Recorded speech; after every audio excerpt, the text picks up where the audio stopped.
Hi guys, Tony here from Guitar Made Easy by Tony. Thank you very much for joining me for this amazing lesson, this life-changing lesson, because we're going to be discussing how we can sound like John Mayer on the acoustic guitar. Right after this.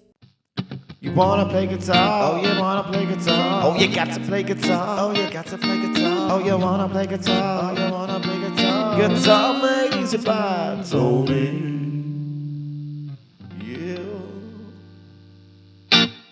Okay, so John Mayer is probably my best, or my favourite player of all time at the moment. I just love how he sounds, especially on the acoustic guitar. Now, he's a phenomenal guitarist on electric and acoustic, but he just sounds, I don't know what it is, but every time he plays the acoustic guitar, I want to pick it up and I want to play it as well. And I do my best to dissect everything that he's doing and take as much knowledge from watching him play. And there are a few key things that you can do that you can use from how John plays the guitar, and they'll make you a better player in the process. Learn the thing that is the building block for the thing you just learned.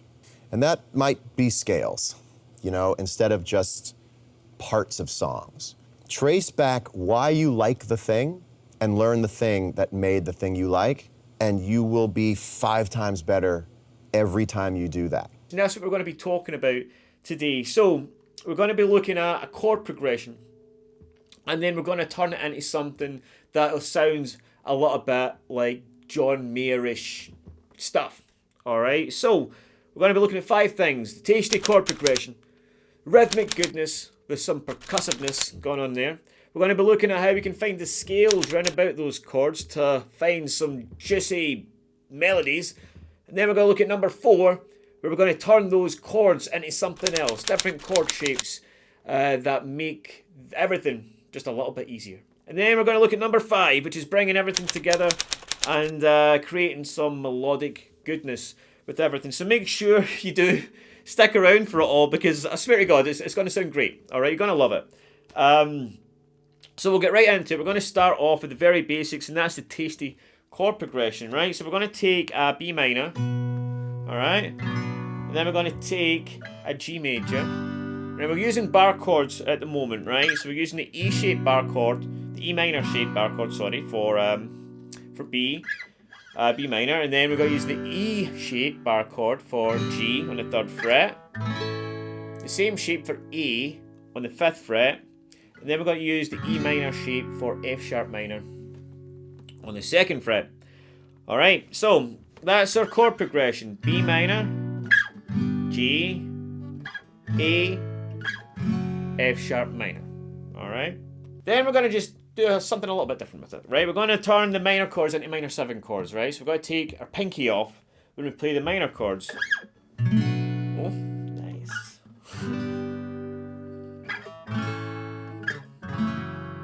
Alright, a little bit nicer, right? We're getting somewhere now.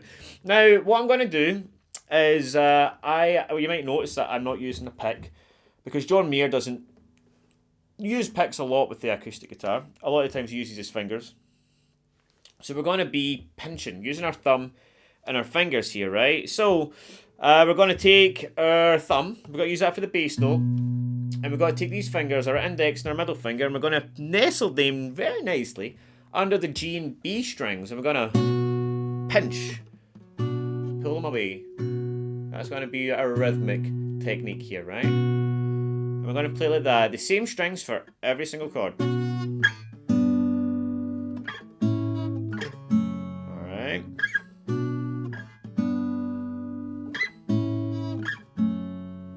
Okay. So once you're used to that, we're going to move on to the next step, and that's adding a little bit of percussiveness. Alright? A little bit of slapping. I love some slapping. Anyways, yeah, we're going to slap the guitar just after every chord that we play, like this.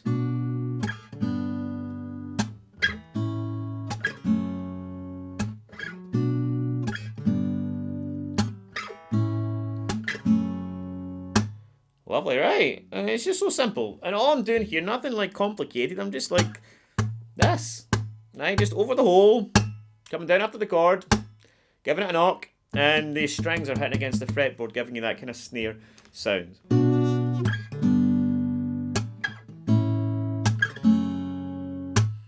Alright, so once you've got that down, we're going to look at how we can find some melody around these chords. Now, the important thing to understand is the scales, right? We're just going to look at the minor pentatonic scale, or the pentatonic scale, where that is in relation to the chords that we're playing. Alright, so you need to know when we've got a minor bar chord like this, that you get shape 1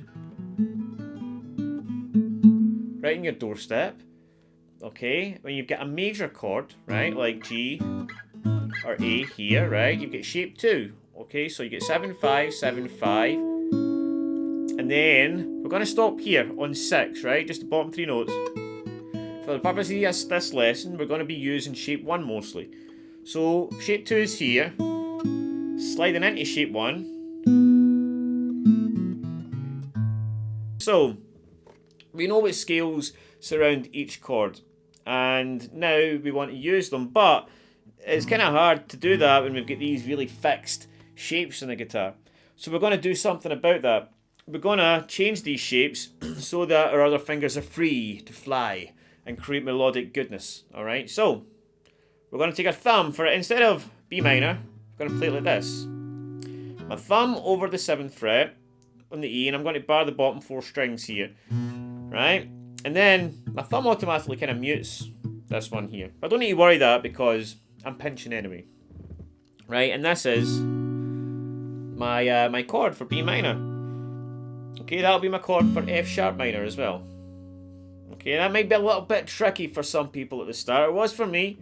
But trust me, it's worth plugging through this part because it just changes the way that you can play the guitar at the end of the day. Right, and then for the major chord, right, so for the G, I'm going to play it like this. And if you've ever played an F chord like this, it's exactly like that, right? Your first finger on 3, 4, 5, like from the B, G, and D. Thumb on the low E. Again, we're pinching that. The same for A. So our chords now.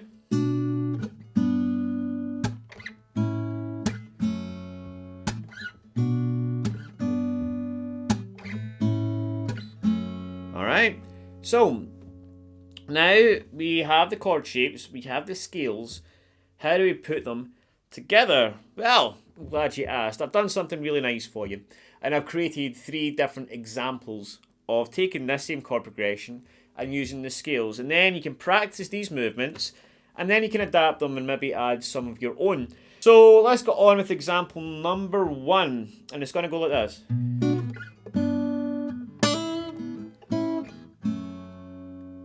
Alright, so what I'm doing here is, in the B, I am hammering on from 7 to 9 on the G, but I'm still pinching, right? I'm still getting the G and B together. Like that, right? And then I'm coming into the the G, and then I'm hammering on this note from shape 2, right? 3, 5. Okay?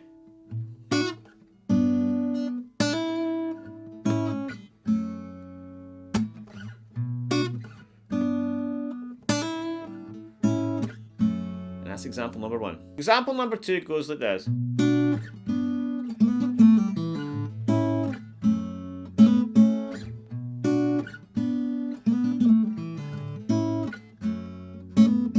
Alright, so what we're doing here, we're getting the B into the G, and then again I'm sliding up into shape 2, 4 on the G, 3 in the B, slide from 42 into the open shape 1 scale of G, pulling that off, and then 2 0 2 0 on the D. Again, pulling that off like that.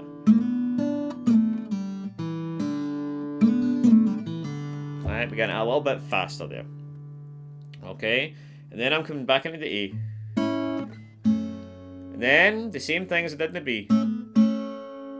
Alright, hammer on to that G and off again, getting that double stop with the pinch. So nice and slow.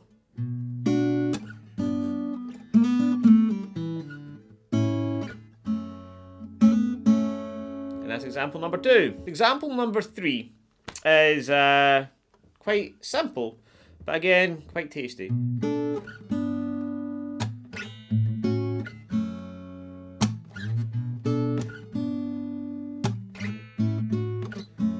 Alright, so I'm adding in just one note from that scale, the pentatonic scale. So now I've got shape 1 here. Okay, and that's on 10 on the B. Again, I'm getting that double stop thing. And then an A. Again, get my pinky on the 7. Alright, now you could either do in here, but if you can get your pinky, that makes it a lot easier, right? So again, nice and slow.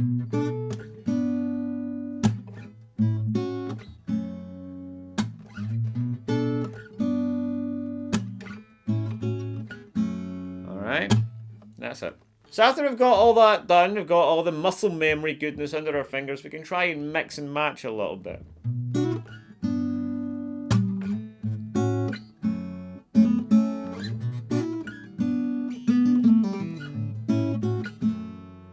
Alright, and then kind of start to do your own thing. So I would advise you to experiment a little bit with this. Have your own fun with it and see what you can come up with.